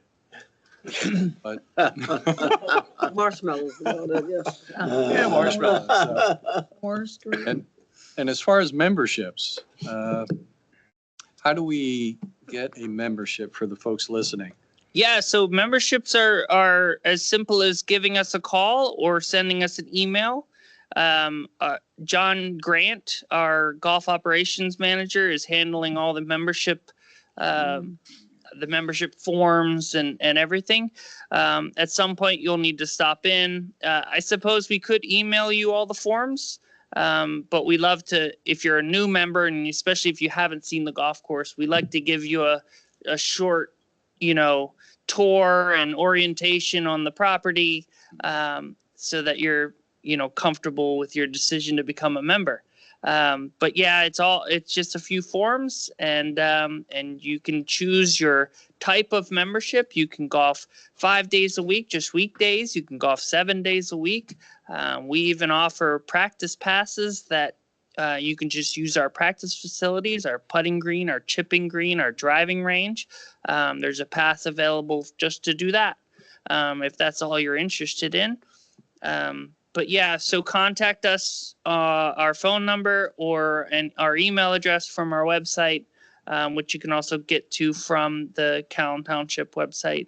And John will take care of you. All right, good plug. Good plug. And the 5 day and 7 day memberships come with carts? Absolutely. Carts we're one of the few clubs that just include carts. Yeah. We don't separate it out. Just if you're a member, you get a golf cart. If you want to walk, that's fine too, but you get a golf cart. I think I'm sold. My dad made me walk. It's great. It's really good for you. It's really good for you, but it's a lot of legwork. Thank you, Nicole. Of course. I appreciate it. Tell John to look for my email. All right, Police Department, Chief, what do we have? Oh, I already marked off. Where is Public Works? And Director Huggins He is is out. unable to be here this evening, but he did provide a report Very briefly, just I wanted to focus on the leaf collection. It's ongoing, mostly complete as you look out at the trees, but they're continuing to pick up all the leaves in Callan. And that they installed a water hydrant in Municipal Park. Wow. What area? I'm just trying to picture where it would be. Not sure exactly where it was installed, but it's a frost. Over free by the hydrant. parking area? Is it at second base on one of the? It's right in the fields? center, yeah. In the middle of the baseball field. Cut down okay. those steels. Just keep the dogs away from it. There's my dad humor. All right, police department, chief. Oh, Dan, Dan, yes.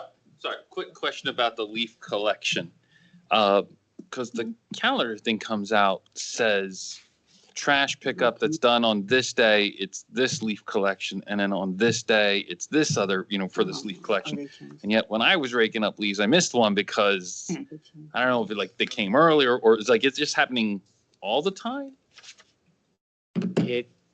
What determines when it truly is? I mean, I don't know. I saw a thing that said Tuesday trash pickup.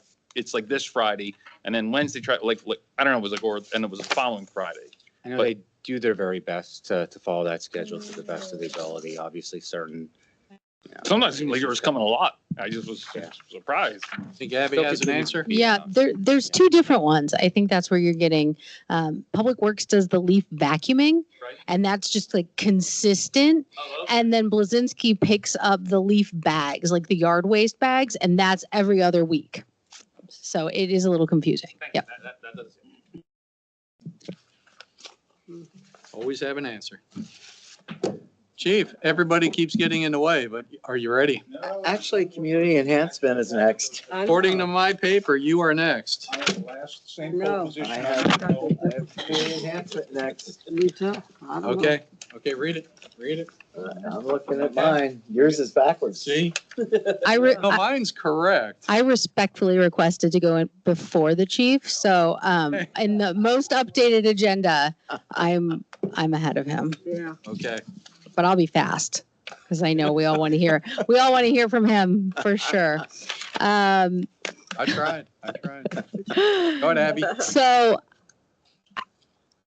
lots of fun events. I'm sure everybody is familiar, but I just wanted to take a minute and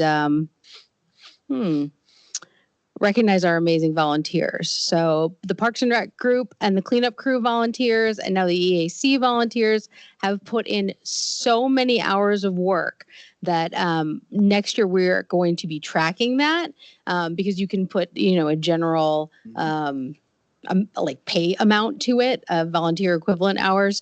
And at the end of the year, we're going to see how much volunteer labor we're actually getting from these amazing folks. So I just want to take a second to thank them. Our sustainability task force was awarded the Cato Award. So that was amazing. We're very grateful to Cato for that recognition. And then before I hand it over, I just want to make sure, because we've had some virality on social media. And I just want to make sure everybody had a chance to see these because Jess did them and they're great. Yeah, I did. I think I might have made it up. You can't trust everybody, but you can trust Thorndale Fire Company to protect Callan Township. It's a 5-second video. You can't trust everybody, but you can trust Thorndale Fire Company to protect Callan Township. And I think it got 40,000 views and 500 likes. It's wild. It is a word. Good. And this was the other one.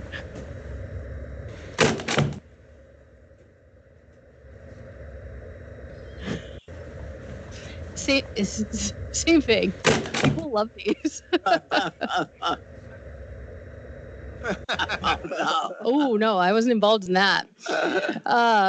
Anyway, so we're really grateful for the folks over at the fire company who have been great sports, and these are fun and silly, but they encourage engagement, which is actually really important, so that when we are sharing something important or urgent, we've got more eyeballs on it. So we're going to keep doing fun stuff like this and keep getting the word out about all the great stuff that we are doing. So that's it for me. Thanks.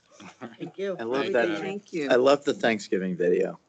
Oh, yeah. I totally forgot. Yes, amazing. Well, you weren't here. I wasn't here. So, Sorry. but, So you don't need me. You guys did great. no, we always need you, Abby.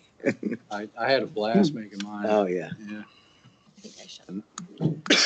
The background was actually my TV. It was not, not made up. That's great. That was fun. All right. Yeah, let's skip over to finance. Yeah, I have finance next to them. All right, police department. Chief, what do we have? Anything? I'm last at home. Keep me right on that spot on the agenda in the future. It's all good. So through the end of November, just shy of 11,000 service calls. I think we're already at or surpassed the total for 2024. Chief Taylor mentioned the increase on demand for services in the township. To put things in perspective, 2016, we were somewhere between 6,000 and 7,000 calls for service for the year. This year, we're probably going to hit about 12,000. So township's growing, and so is the demand on services. You're aware of this, but for the public, the police department just received our 6th national award for National Night Out.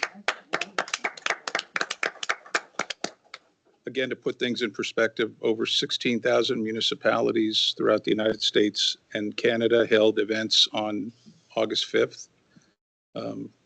220 municipalities in Pennsylvania, we were one of 4 to win an award, and one of only 130 out of almost 17,000 nationally and in Canada. So there's too many people to thank. Abby played a huge part. The fire department played a huge part. Johnny's not here tonight, but so did Public Works.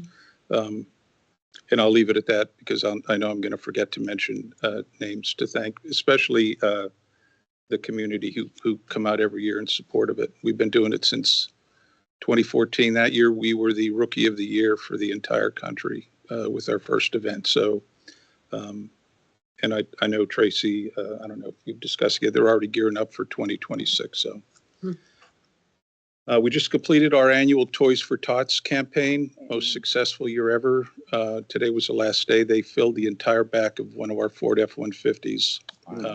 And those toys are on their way to provide hope for a lot of kids this Christmas. This Saturday, we have 2 officers participating in the Shop with the Cop event.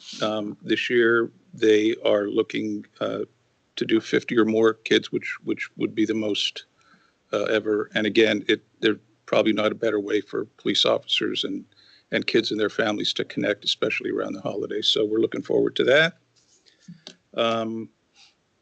No milestones per se to report for October and November, but we're going to end the year close to full staff. Officer Angelo Torres just started this week. Yay. And just a little further down in the agenda, we're going to talk about one more position to fill before we finish the year. So that's all I have, unless any of you have any questions. Comments? I have a question. Are you guys gonna do the Grinch thing this year? Are we going to do the what? You're gonna do the Grinch, the police? Yes, we Yes. are. Okay, that was so cool. Coming soon. Coming soon. That was fun. Thank you, Chief. And in case nobody knows this, but all the awards are over in the entranceway to the police department. And it was amazing. And the display itself, the old time pictures and hats and badges and whatnot. If you're ever interested in the police department, stop by, take a look at that. Make sure you say hi to a police officer when you're there, so they don't think different. But it was nice. And you're going to need a new case. You keep winning these awards. Oh, It's a good problem to have. Yes, yes, it is. All right. Thank you, Chief. Now the fire or finance department. What do we got? The finance report. Don, you want to take that? Thank you, Commissioners. Yes, Finance Director Swan was unable to attend this evening, but you'll find her report in your packet along with the check run. Happy to take any questions that you may have. A question, under the cash balances, the general investment, 38 million. Is that right, or is that a typo? Seems off. Seems a bit high. Happy to look into that. It may just be a typo, but be very happy if it's not. Yeah, I think everyone in here would.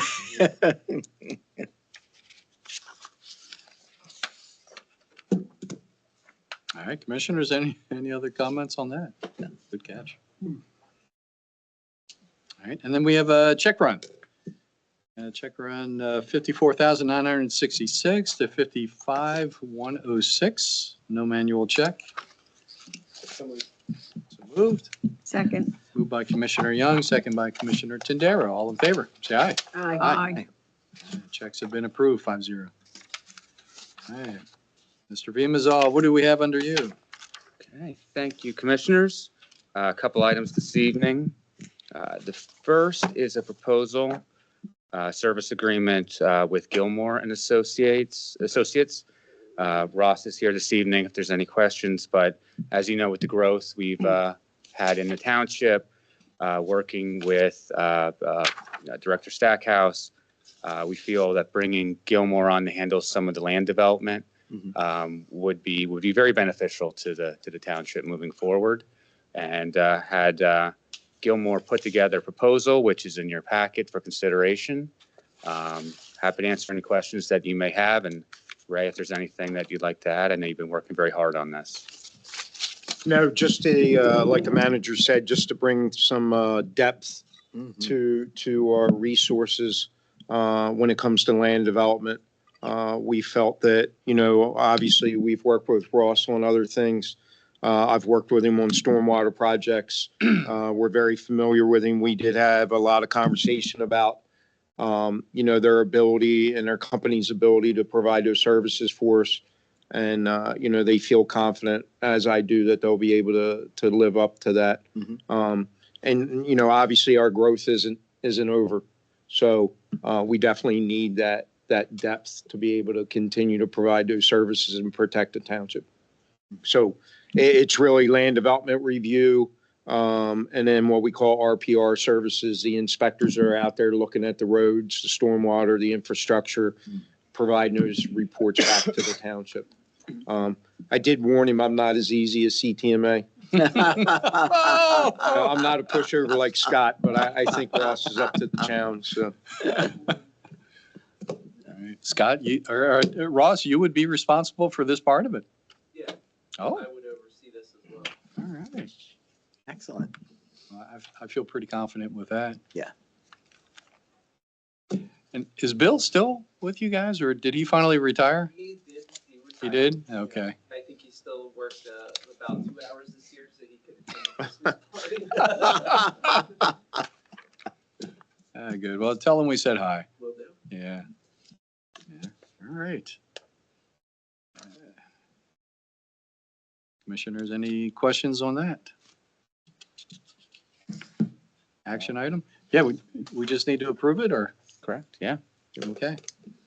Entertain a motion to approve Ross to take this land development part over. So moved. So moved. Second. Second and third. All in favor, say aye. Aye. Aye. Motion's good, 5-0. Okay, Ross, thank you. Appreciate it. Really Thank you.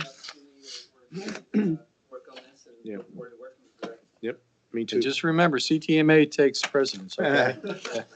Yeah, probably getting a few fights back. Yeah.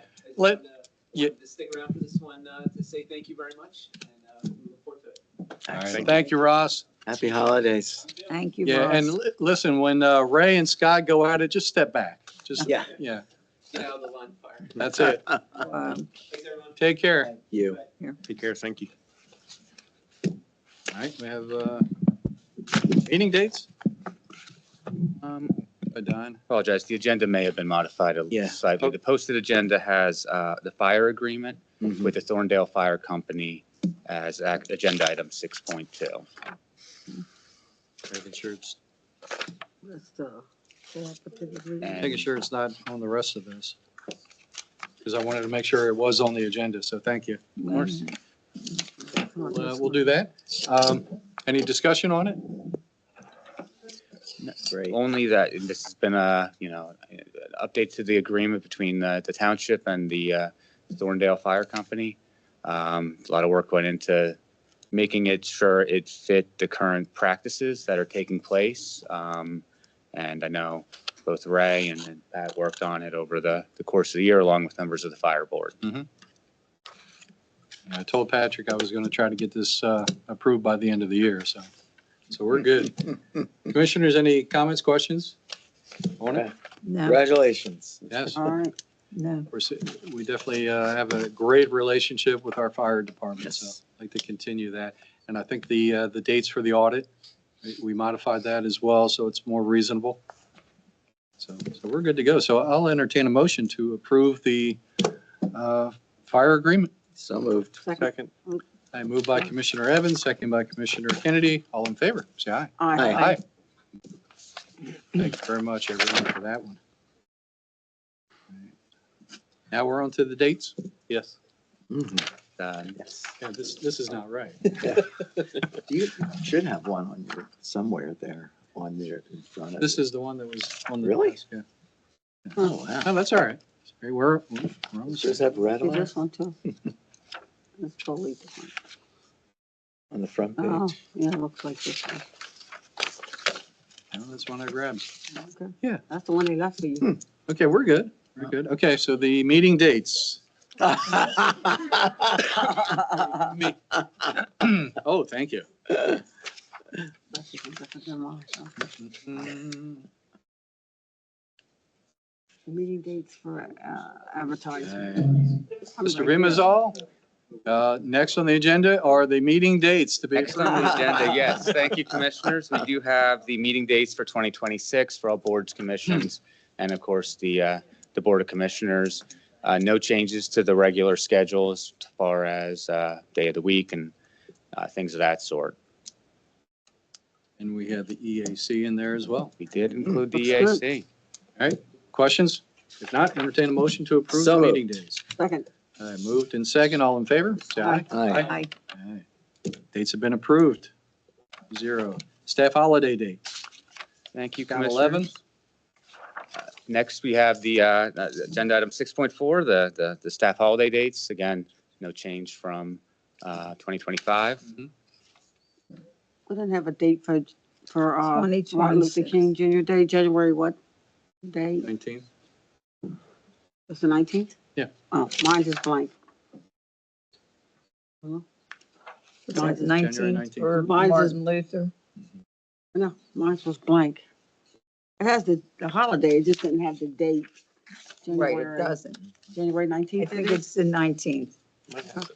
Is that what's posted on the website? That's Yeah, night that's for the one that, Martin Luther King Jr. Day. yeah, We have 19. a date on hers as Okay. well. Thank you. All right. If no further questions, entertain a motion to So approve. moved. Second. Second. By Commissioner Evans, second by Commissioner Kennedy. All in favor, say aye. Aye. Aye. Dates have been approved. Holidays. Conditional hiring offer approval for the position of Deputy Police Chief. Ooh, ooh. Aha. Thank you, commissioners. As the chief mentioned, we do have one more position currently to be potentially filled at the police department, and I will hand it over to the chief for any comments. Evening again. Evening. Hello. The deputy chief position is not a new position. Since we're a civil service department, if we promote within, it would be considered a lieutenant position. When we hire from outside the department, because of the terminology in the civil service rules, it's called the deputy chief of police position. And that position has been vacant now for a while. We're not creating a new position, we're just filling an existing position. Back in August, the township contracted with the Pennsylvania Chiefs of Police Association to conduct an executive search and a selection process. We received resumes from candidates, from applicants in 6 different states. Those resumes were vetted, multiple rounds of interviews were conducted, and we found an exceptional candidate who happens to be local, Brian Barber, who's here this evening. Yeah. Brian, welcome. After watching our meeting tonight, is he still want it, Especially when he knows he might have to fill in for me. And he's last on the agenda. Anytime. No, Brian is a retired this year as a lieutenant with the Pennsylvania State Police. He's held multiple positions. His career started at the Emeryville Barracks of the State Police. He served in multiple capacities there. He retired as a lieutenant in charge of the Drug Law Enforcement Division of the State Police for the entire Commonwealth. He's exceptionally personable. The board had an opportunity to meet with him in executive session, and I'm proud to introduce him tonight and respectfully request that you extend a conditional hiring offer to him. Commissioners, any comments, questions? I'm very impressed with Brian, and let's bring him on. Definitely gonna be an asset.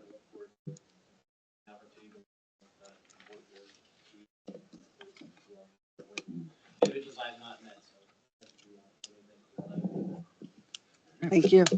Good to meet you. I have to make a motion.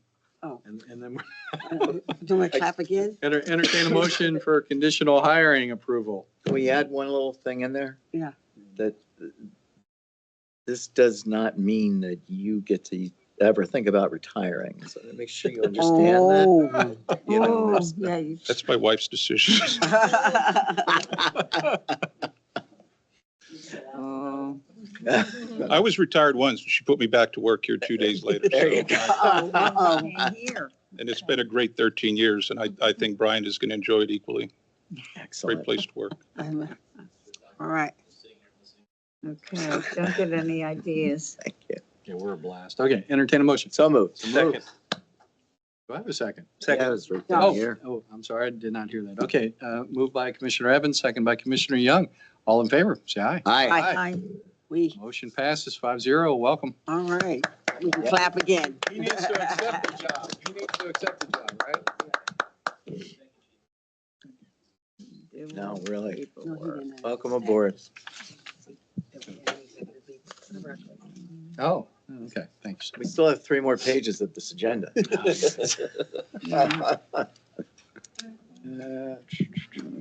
Police chief. What do we have next? Police Police Officers agreement. Association agreement. Oh, yeah. Yes. Okay, the thing that we've been working on for Yes. 6 months. Yes. I apologize for that. Back in Commissioners, Vegas. very pleased to present before you for consideration. This is the updated contract between Cowan Township and the Cowan Township Police Officers Association. As Commissioner Mullen mentioned, yes, it's been over the course of 2025, Commissioner Mullen, Commissioner Young, and myself have been meeting with the Officers Association to update that contract. And before you have an updated 5-year contract, that through that process, I feel everyone was very pleased with. It was a good experience going through those negotiations, and we have a great police force, and they're here for the right reasons, and Yeah. will continue to be here to support the community. Yes.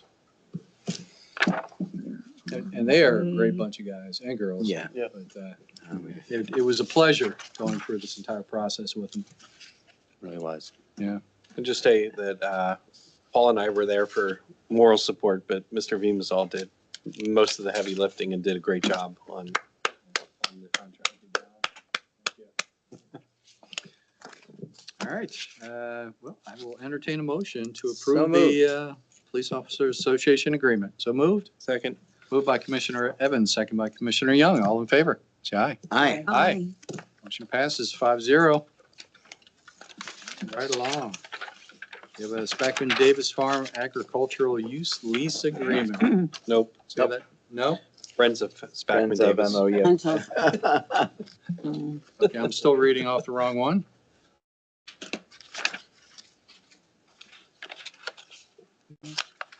It's December. These, yeah, so is the term from January 1st, 2026 to December 31st, 2027? Does that make a 2-year, the 2-year term term? this For time? the, yes, Yeah. thank you, Commissioners. Two-year This term? is the Friends of Spackman Davis Farm MOU.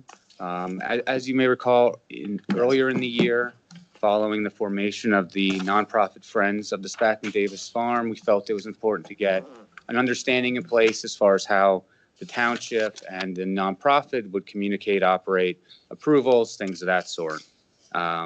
Through a series of meetings, an MOU was drafted and agreed to and adopted by the board. That agreement was for a term that was set to expire December 31st, 2025. Okay. The updated agreement, and at that time, we discussed tying it to the municipal election cycle. So it'd be a 2-year term that would start upon the year following the municipal election, run for 2 years, and then have to be updated Revised. again. Okay. So the agreement before you does not have any substantial changes from what was agreed to earlier this year, with the exception of the dates changing from 1-year term to a 2-year term. Okay. I want to And just to point out, the draft that Adam gave me did not have that listed next. I'm just putting it out there. Let's put it out there. Seems from the motion agenda and the agenda, there seems to be but it's all included on the agenda. Yeah, it is. We might have to start from the beginning, just to make sure. No. All right. Any questions on that? From the board? How about residents? Any questions? None at this time. Entertain a motion to approve the, okay. Second. Moved by Commissioner Evans, second by Commissioner Kennedy. All in favor? Say aye. Aye. Motion passes 5-0. Just a point of information. We did have a meeting this year. Yeah. That was 1 minute and how many seconds? 18? Something like that. Yeah. It was a special meeting. Yeah. Very special. Yeah. I was not there to see it or take credit for it. All right. Now we can go to the agricultural lease. Thank you, Commissioners. Yes, as we've done in years past, the agricultural property at the Spackman Davis Farm associated with that has been leased out to a local farmer, Mr. Smoker. He has expressed an interest to continue to farm that property. My understanding is he's planning on planting corn next year. Yes. The terms of the agreement have not changed since they were modified last year to include the 10-foot buffer from the edge of the property to where he's planting for a future path around that property. Everything else remains the same. And it would be, again, for a term of 1 year. Okay. Questions? Little note here, chemicals? No. We do require that the chemical list, Yeah. any chemicals that are used for pesticides or fertilizer, things of that sort, that it's provided along with any insurance and things of that sort. So that's a condition of the contract. Okay, so that's what this page is for. All right. Commissioners, any comments, questions on this? If not, entertain a motion. So moved. Moved. Second. Moved by Commissioner Evans, second by Commissioner Young. All in favor? Say aye. Aye. Motion passes 5-0. And I'm not missing anything else, right? Oh, yeah, there's Vacancies? there's the 3 other things just underneath. No, I'm kidding. Yeah. Okay, we have the board and commissioners vacancies. I know I saw the list. We have a couple openings coming up. We do, yes. And I know there's a few folks that have decided do not want to continue. We had 2 openings on Planning Commission. Mhm. We do have other openings on Historical Commission. We have some reappointments on the CTMA. We have some openings on Zoning Hearing Board. reappointments on Parks and Rec. So the application is available on the township website. We have received some applications in, and we'll be reappointing or appointing new members, of course, in the new year. Okay, yes. Excellent. Okay, yeah, how's the turnout going? As far as new applications? Yeah. We've had several. Obviously, the more folks we can have applying, we want everyone involved. So if anyone here happens to know or be interested in joining a board or commission, please submit an application ASAP. Majority of them here are already already part of our, but we do have a few that, okay. I actually ran into somebody in the grocery store last night who we all have seen at meetings, and I believe that they are going to apply for the planning commission. Okay. All right, good. Next, board minutes for October 30th. Any additions, corrections needed? If not, entertain a motion to approve. So moved. Moved?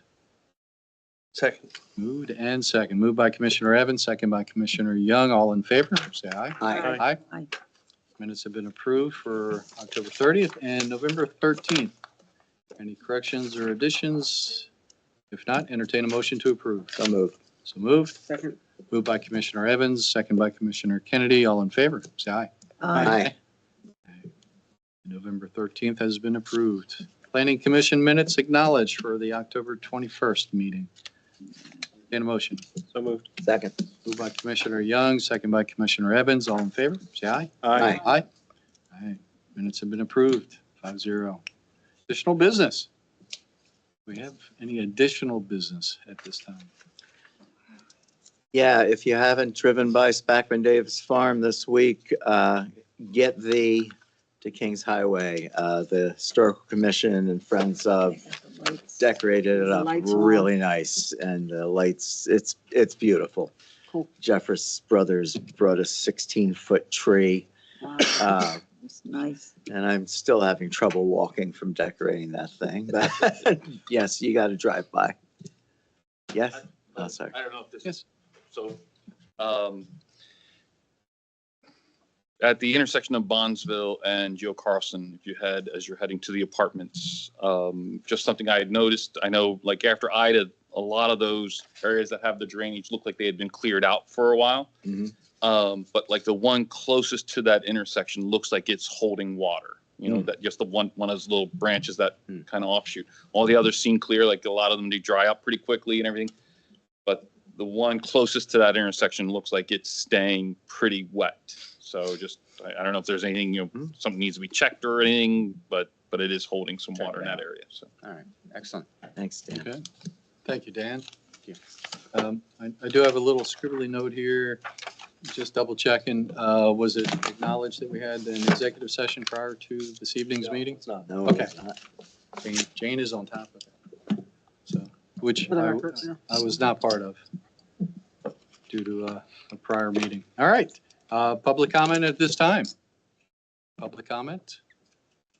None at the, from the residents here on the board. Do we have any? Lorraine, Yes, I know you wanted to say something. yes, I did. Thank you. Thanks and good evening. I'm Commissioner Lorraine Tindaro, and I'm fulfilling the close of my 12 years of service to the people of Callan. As your Callan Commissioner, please accept my gratitude and thanks for allowing me to serve all the people of Callan and the Callan community these 12 years honorably, well, and wisely.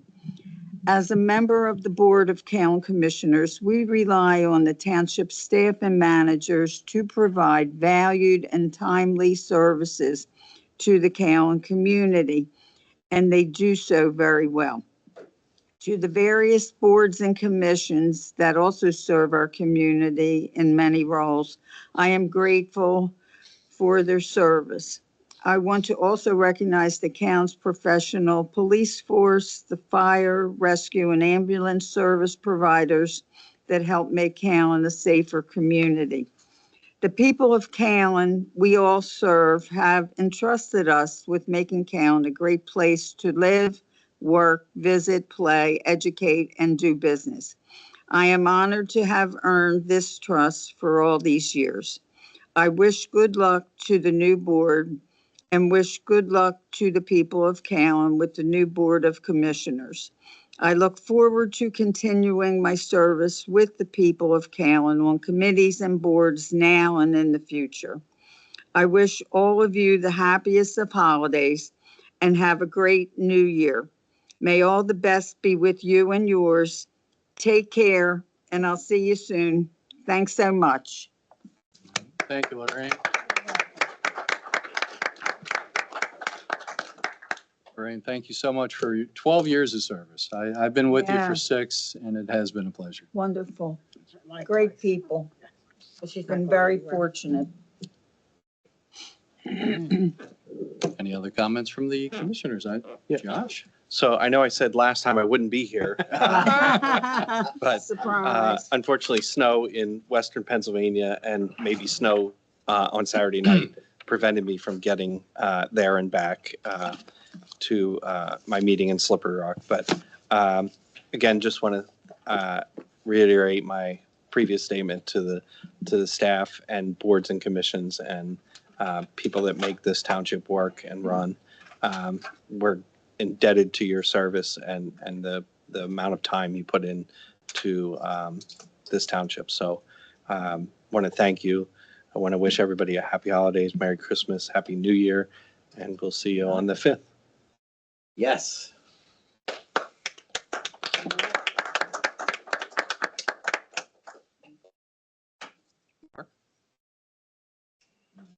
I can't believe what we've done, what we've been able to do this year. Although I should believe, because when we hired this guy over here and moved this one here up into a directorship, we should have known what we accomplished. The residents have really been supportive, and the staff is just outrageous. From my first meeting as a resident here, just sitting there looking, just going, what? To where it is now is just, it's beyond my wildest dreams, and I just can't wait to get. Wait a minute, no, I want to have some very nice holidays and a nice break, but I can't wait to get going in 2026. So, thank you all. All right, thank you, Mark. Jim, would you like? As we come to a close of another year, I take great privilege and honor to still sit here to serve the community of Callan. After being a resident for more than 42 years, I've seen Callan grow tremendously. Always was excited to be a part of Park and Recs. Even before I became a commissioner, I enjoyed making sure that the people of Callan Township were served and enjoyed and cherished in a special way. And just like last week, we all got together and had a great time in New York. I mean, we're selling out. I mean, the township is growing immensely. The tree lighting service was excellent. We ran out of chocolate. We ran out of cookies. We ran out of marshmallows. So they're all good signs that we're growing and our families are growing and enjoying the times that we share together. So I look forward. I thank you for continuing to entrust me to be a commissioner and to serve the community of Callan Township. Happy New Year. All right.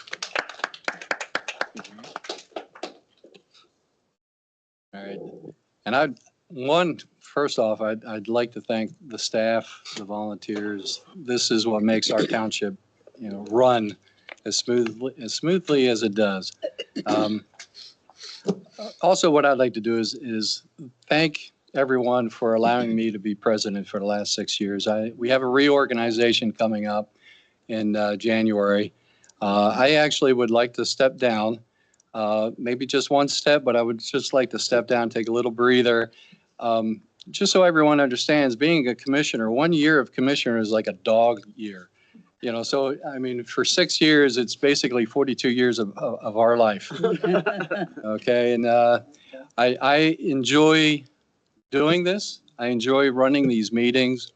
I enjoy the involvement with the residents and with the fellow commissioners. But with the help of my commissioners and our incredible staff, I mean, we've been able to turn this meeting room into I guess just a welcoming center for everyone.